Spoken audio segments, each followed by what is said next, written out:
But some scientists have their research sights set on the Earth's ultimate energy source, the sun. But they don't plan to harness its power, they want to imitate it. The diameter of the sun is about 100 times that of the Earth. It's a giant ball of pure energy. The sun produces enough energy every second to power our planet for 1 million years. The sun's energy is generated by nuclear fusion.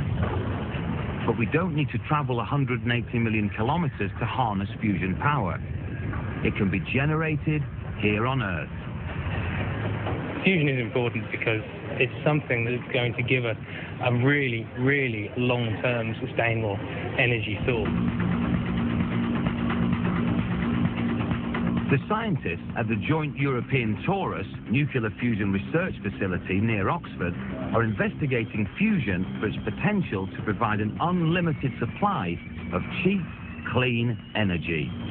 We are taking the power source of the sun, which is something very ambitious, but I think it's something very worthwhile attempting to do. In 1945, the world discovered the power of splitting the atom. Today, all nuclear power plants split atoms in nuclear fission reactors.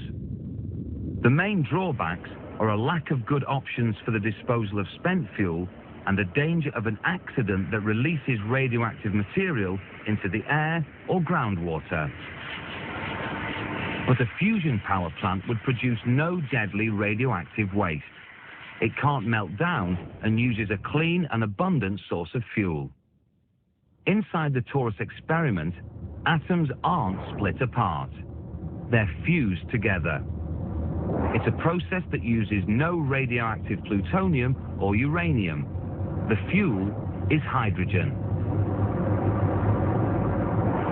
Hydrogen atoms are heated to 150 million degrees centigrade, 10 times hotter than the sun's core.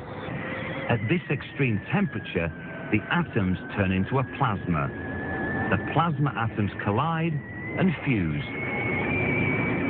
Energy is released when the positively charged plasma ions overcome their natural repulsive forces.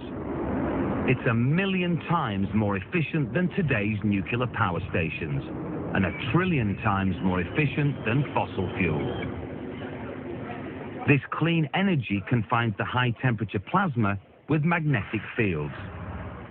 The technology is inherently safe, but the experimental machine is expensive.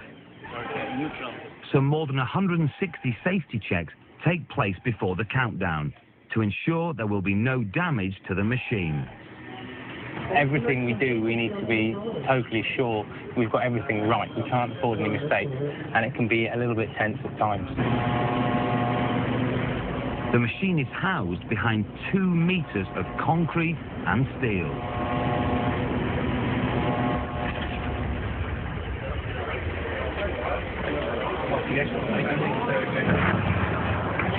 Trigger the pulse, please. 9, 8, 7, 6, 5, 4, 3, 2, 1, 0. A camera monitors the experiment.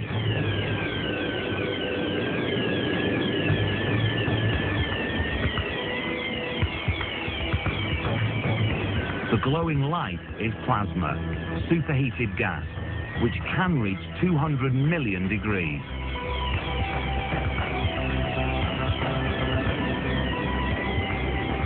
The reaction produces energy like any star in the solar system. Nuclear fusion here on Earth.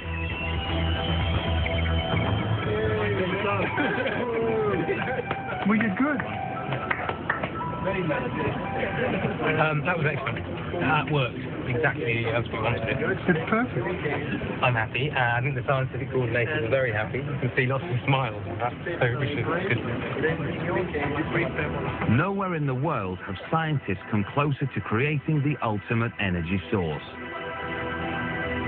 And the fuel for fusion is virtually unlimited.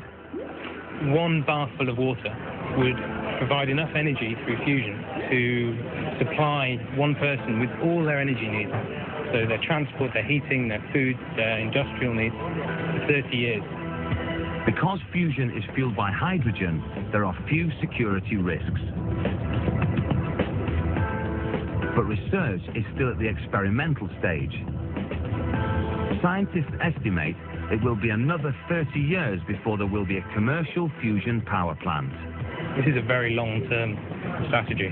This isn't something that's suddenly going to produce a result tomorrow and solve all our problems. We will get there. I don't think we have any choice. Maybe the visionary scientists and entrepreneurs who are developing renewable, clean energy solutions will be able to offer us viable choices. The planet's increasing population and expanding energy demands may well depend on them.